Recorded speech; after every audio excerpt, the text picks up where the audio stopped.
So hello everyone, ये BA programme का fourth semester का एनालिसिस है मैथमेटिक्स में। और ये पूरा उसका बुकलेट है प्रीवियस ईयर का। तो इसमें 2017 से लेके शायद 20 तक का है, तो सारे प्रीवियस ईयर एक एक करके लगाएंगे हम लोग। सॉरी। और इसमें थ्योरम भी है, थ्योरम क्वेश्चन के अनुसार लगाते जाएंगे, मतलब क्वेश्चन में जहाँ जहाँ नीड पड़ेगा इसका तो यूज करेंगे।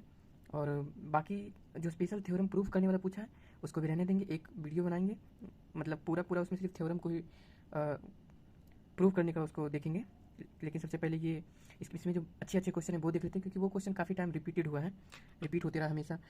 तो जैसे इस बुकलेट में देखिए, तो इस बुकलेट में 3 सेक्शन में बांट दिया टोटल। सेक्शन पहला है, सेक्शन 2, सेक्शन 3 है। सेक्शन 1 में बहुत कमी है, क्योंकि इसमें छोटा सा ही है, 1-2 क्वेश्चन के आसपास आता है। और इस सेक्शन 2 जो है इससे करीब 3 से 4 क्वेश्चन आता है, क्योंकि टोटल 6 क्वेश्चन आता है यानी हमारी एग्जामिनेशन में, जिसमें से 2 क्वेश्चन सेक्शन 1 से और 4 क्वेश्चन के आसपास आपको सेक्शन 2 से मिलेगा देखने। और एक क्वेश्चन ही मिलता है, एक क्वेश्चन के आसपास करीब, या कभी कभी 2 मिल जाता है ये सेक्शन 3 से। तो बेसिकली यही 3 पोर्शन है, यही 3 पोर्शन में से सबसे बड़ा जो है वो सेक्शन 2 है। तो सबसे पहले आज हम लोग सेक्शन 2 को ही देखेंगे, क्योंकि इसका वेटेज भी बहुत ज़्यादा है और ये ही थोड़ा सा लेंदी टाइप का है, क्योंकि ये ज़्यादा थ्योरेटिकल है। ये समझ जाओगे, इसमें इसका भी बना लेंगे एक वीडियो। लेकिन सबसे पहले ये सेक्शन 2 को देख लेते हैं, क्योंकि सेक्शन 2 जो है ये काफ़ी इंपॉर्टेंट भी है और वेटेज इसका ज़्यादा है। तो वैसे तो इसमें बनाया हुआ है सारा का सारा, लेकिन इसमें जो बनाया है वो थोड़ा सा लेंदी टाइप से बना दिया। कोई कोई क्वेश्चन कोई कोई तो समझ में आता है, लेकिन कोई कोई नहीं समझ में आता ठीक से। जैसे पीएमआई मेथड यूज कर देता है, मतलब प्रिंसिपल ऑफ मैथमेटिक्स इंडक्शन, ये सब कैसे कैसे यूज करना है हम लोग को। तो कई बच्चे जो होते हैं वो कंफ्यूज हो जाते हैं, जैसे मैं भी हो जाता था पहले स्टार्टिंग में। हालांकि मैं भी अभी सीख ही रहा हूँ। तो चले इसको बनाते हैं हम लोग। तो इसको बनाने से पहले ये देख लेते हैं सारा का सारा, इसमें जो क्वेश्चन जो दिया हुआ है हमारा, उस क्वेश्चन में से सबसे पहले बता दिया आपको क्वेश्चन को लगाना है, यानी थ्योरम जो भी प्रूव करने वाला है उसे भी रोकते हैं, उसको बाद में देख लेंगे। तो जैसे पहला क्वेश्चन था, ये पहला यूनिट चाहिए था, तो पहला को भी रहने देते हैं, क्योंकि ये सबसे पहले सेक्शन 2 हम देख लेते हैं। तो सेक्शन 2 क्वेश्चन नंबर 3 से स्टार्ट ही होता है। तो ये रहा हमारा क्वेश्चन नंबर 3 में प्रूव करने वाला है, इसे मार्क कर दिए हैं। ये प्रूव करने वाला में एक बार देख लेंगे। बी जो हमारा ये भी प्रूव ही करने वाला, ये भी एक थ्योरम ही है, तो इसको भी देख लेंगे बाद में। सी जो है हमारा इसका क्वेश्चन ये बनाते हैं, क्योंकि ये क्वेश्चन है प्रॉपर और बार बार ये पूछा गया क्वेश्चन, सिर्फ डिजिट इसका चेंज रहता है, तो काफ़ी अच्छा क्वेश्चन है ये। तो इस क्वेश्चन को सॉल्व करते हुए हम लोग, एक मिनट, थोड़ा सा फ़ोन जो मेरा वो हिल रहा है, क्योंकि फ़ोन से ही शूट करते हैं। तो क्वेश्चन हम ऑलरेडी लिख के रखे हुए थे। तो ये हमारा क्वेश्चन रहा और इस क्वेश्चन को बनाएंगे सबसे पहले। तो ये क्वेश्चन पहले देखते हैं क्या कह रहा है क्वेश्चन में।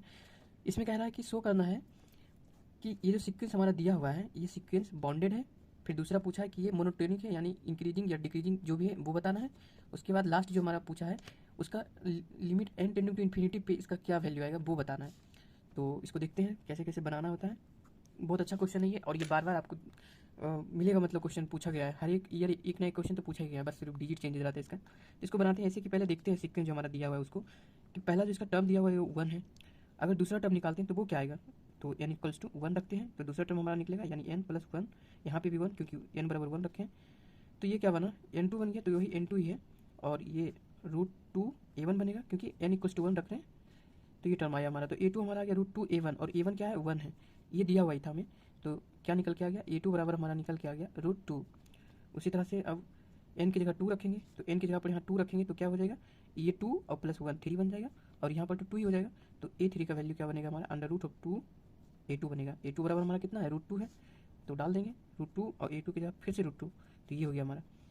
तो देख रहे होंगे आप कि a1 में 1 था, a2 में √2 आया, a3 में 2 ऑफ √2 आया ओवरऑल √2। तो ये देख रहे हैं कि सारे टर्म जो है वो बढ़ते जा रहा है, मतलब a1 जो है, a1 से बड़ा कौन है, a2 है, a2 से बड़ा कौन है, a3 है। उसी तरह चलते जाएगा, an से बड़ा क्या होगा, an प्लस 1 होगा बड़ा, क्योंकि सबसे अंतिम टर्म जो होगा वो बड़ा ही होगा। तो ये तो हम देख लेंगे कि ये मतलब जो सीक्वेंस हमारा ये इंक्रीजिंग है। लेकिन आपको शो करना है, तो शो करने के लिए इस तरह से तो बता नहीं सकते, ये तो समझाएं हम आपको। तो शो करने के लिए आपको दिखाना पड़ेगा, तो इसको दिखाते हैं कैसे। तो दिखाने के लिए यही है, पीएमआई मेथड यूज करते हैं हम लोग, प्रिंसिपल ऑफ मैथमेटिक्स इंडक्शन इसको बोलते हैं, ये यूज करते हैं। इससे थोड़ा सा आसानी हो जाता है क्वेश्चन को सॉल्व करना।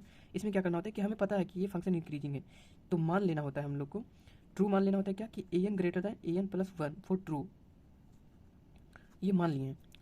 तो इससे हमें ये प्रूव कर देना है, यानी ये ला देना है, इसके टर्म में ला देना है। वो कैसे लाएंगे, तो वो देख लेते हैं।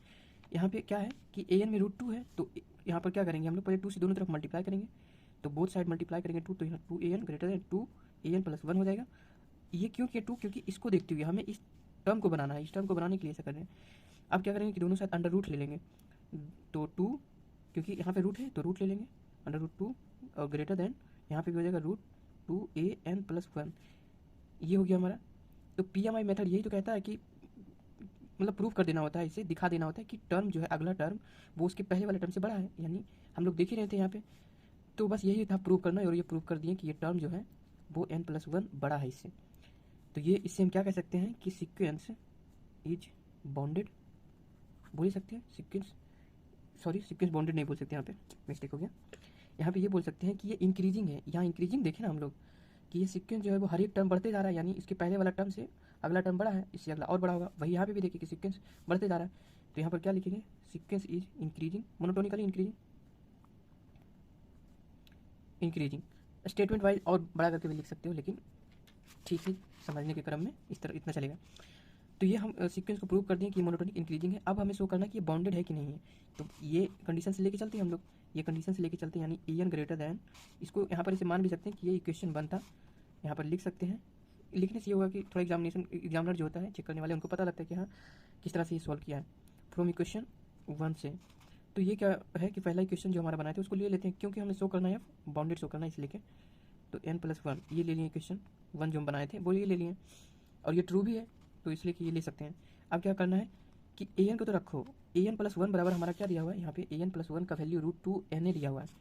तो ये वैल्यू हम यहाँ पे पुट कर देते हैं। तो यहाँ पे क्या डाल देंगे, √2na डाल देंगे, क्योंकि ये इतना बराबर इतना ही था, यहाँ पर ये ग्रेटर देन था। अब क्या करते हैं कि थोड़ा सिंप्लीफाई करने के लिए दोनों साइड स्क्वायर रूट ले लेते हैं, तभी तो रूट खत्म होगा। स्क्वायर करने के बाद an जो होगा, an का स्क्वायर बन जाएगा ग्रेटर देन √2an बन जाएगा।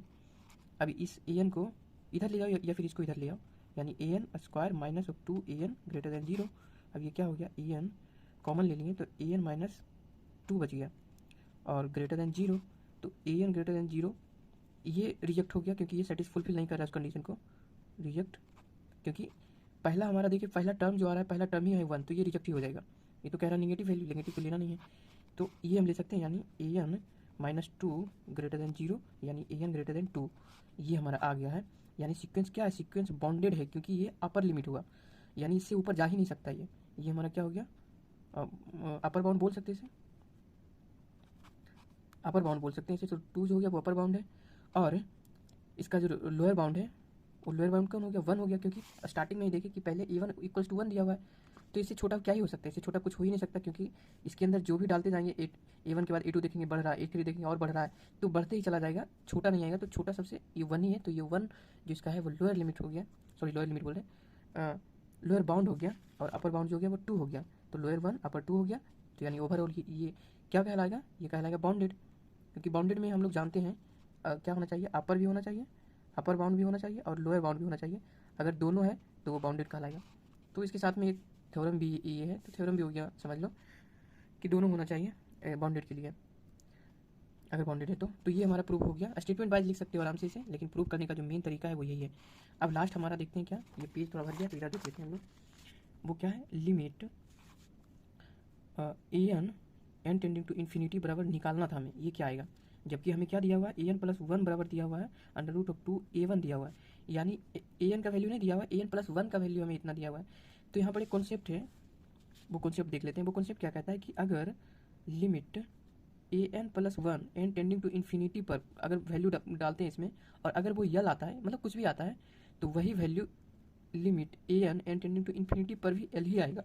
ऐसा क्यों, क्योंकि n+1 जो है इससे थोड़ा सा ही तो बड़ा है, बस थोड़ा सा बड़ा हुआ, तो इन्फिनिटी पर उतना मायने नहीं रखता कि थोड़ा बड़ा हो गया या थोड़ा छोटा हो गया। तो इसलिए कि ये दोनों का वैल्यू सेम ही आता है। ये थ्योरम भी है और ये कॉन्सेप्ट भी समझ लो, यही कहता है ये। तो इस बेसिस पर अभी से देखते हैं निकाल के कि हमें an+1 का तो दिया हुआ ही था, तो इसका जो आएगा वो इसका भी मान लेंगे, यही कहता है यहाँ पे कॉन्सेप्ट। तो अब निकाल लेते हैं, limit an+1 n tending to infinity पर √2an क्या आएगा ये देखना था हमें, सॉरी मतलब ये क्या आएगा वही देखना था। तो अब यहाँ पर लिख सकते हैं, हम पहले ही लिख दिए थे, तो अब यहाँ पर लिख देते हैं कितना, √2an लिमिट इन्फिनिटी तक को देखना है हमें, और फिर क्या आता है ये। तो अब यहाँ पे क्या होगा कि अगर इसमें हम एक मिनट, ये थोड़ा सा यहाँ पे गड़बड़ हो गया, इधर से फिर से करते हैं। हाँ ना, क्या दिया सॉरी, ये दिया हुआ था कि ये हमें n+1 दिया हुआ था √2an, इस n+1 का वैल्यू दिया हुआ था, हमें an का नहीं पता था, लेकिन हम ये जान गए हैं कि दोनों का वैल्यू सेम ही आएगा इन्फिनिटी पे। तो वही कॉन्सेप्ट यहाँ पे लगाते हैं।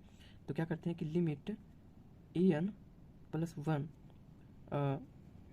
n टेंडिंग टू इन्फिनिटी बराबर क्या आएगा, यल आएगा, इसके बराबर यल आएगा। तो अब ये देखते हैं कि लिमिट, मतलब मान ही लिए थे हम लोग यल, तो यल को रख ही दिए, पुट कर दिए लिमिट। अब देखते हैं कि an प्लस 1 का वैल्यू हमारा कितना दिया हुआ था, √2 na n tending to infinity equals to l. तो हमें पता है कि an जो है, पहले थोड़ा सा और सिंप्लीफाई कर लेते हैं, फिर समझ में आएगा आपको। तो यहाँ पर √2 जो है, आप लोग लिमिट में पढ़े होंगे कि लिमिट जो होता है वो अंदर जा सकता है, कांस्टेंट को बाहर रख सकते हैं। तो इसको ऐसे तो लिख ही सकते हैं, √2 limit an n tending to infinity equals to l, ये तो लिख ही सकते हैं क्योंकि √2 जो कांस्टेंट है, तो इसे थोड़ा आगे करके लिख दिए, ऐसे करके लिख दिए। अब क्या करना है कि दोनों तरफ स्क्वायर रूट ले लेते हैं, क्योंकि ये पूरा अंडर रूट में है, तो स्क्वायर करेंगे तो रूट खत्म हो जाएगा, तो रूट को खत्म कर लेते हैं। तो limit an n tending to infinity equals to l square यहाँ पे बन गया। और हम जानते हैं कि लिमिट an का भी वैल्यू क्या होता है, यल ही होता है, यल, क्योंकि यहाँ पे हम देखे थे यल होता है। तो यहाँ यल हो जाएगा, यानी 2l हो जाएगा, ये पूरा वैल्यू l हो जाएगा हमारा, यही तो सीखे थे वहाँ पे। तो l हो गया ये, और यहाँ पे ये l स्क्वायर हो गया, 2l minus l square equals to 0। अब यहाँ पर से l हम कॉमन ले लेते हैं, तो क्या बन जाएगा, 2 माइनस l इक्वल्स टू 0, जहाँ पर l जो होगा 0, ये नेगलेक्ट हो गया, मतलब रिजेक्ट हो गया, ये रिजेक्ट होकर नहीं ले सकते हैं l इक्वल्स टू 0, क्योंकि सर्टिफाई नहीं कर रहा है कंडीशन को, इसलिए नहीं ले सकते इसे। तो हम क्या ले सकते हैं, l माइनस 2 इक्वल्स टू 0, यानी l बराबर 2, यानी कि हमारा जो लिमिट है an plus 1 n tending to infinity equals to भी 2 आएगा, और limit an n tending to infinity बराबर भी 2 ही आएगा। तो हमें ये दिया हुआ था, इसकी मदद से ये निकाल लिया। हम जानते हैं कि इसका जो ये आएगा उसका भी 2 ही रहेगा, तो ये हमारा निकल गया, प्रूव हो गया, यहीं से प्रूव हो गया। यहाँ पर आप लोग एक चीज़ नोटिस किए होंगे कि यहाँ पर 2 आया, और यहाँ पर जो निकाले थे ये भी 2 आया, तो आना ही चाहिए 2, क्यों, क्योंकि ये लास्ट जो बाउंडेड, इसका मतलब लास्ट से जो बाउंडेड है ये 2 से ही बाउंडेड है ये, इसलिए कि मतलब यहाँ पे भी 2 आया और वहाँ पे भी आएगा। हर क्वेश्चन में ऐसा ही होगा, जितना से वो बाउंडेड रहेगा वो लास्ट में वही आ जाएगा उसके इन्फिनिटिव टर्म पे भी, क्योंकि ये इसका लास्ट टर्म ही तो था। तो यहाँ पे आ गया है, प्रूफ हो गया, तीनों सब कुछ, मतलब तीनों जिसका कंडीशन था, जो पूछ रहा था, वो तीनों हो चुका है। आई थिंक आप लोग समझ गए होंगे, और आई होप हम ठीक से समझा पाए हो, क्योंकि कहीं कहीं पे मिस्टेक हो रहा था हमसे भी, पर आई होप आप लोग समझ गए होंगे जितना समझना चाहिए था इसमें। और अगर नहीं समझ पाए हो तो प्लीज़ बताना। और वैसे ये जो चैनल पे हम लोग डाल रहे हैं, ये चैनल वैसे मेरा तो ब्लॉग का चैनल था, लेकिन फ़िलहाल में इसी पे डाल रहे हैं, क्योंकि आगे चल के हो सकता है इसे सेपरेट कर दे, अलग पे किसी कर दे, लेकिन फिलहाल इसी पे भी डालेंगे सारा वीडियो इसका जो होगा पूरा, यानी ये बुकलेट का सारा क्वेश्चन का उसी पे डाल देंगे। सो थैंक यू, एंड मिलेंगे फिर अगले वीडियो में अगले क्वेश्चन के साथ में।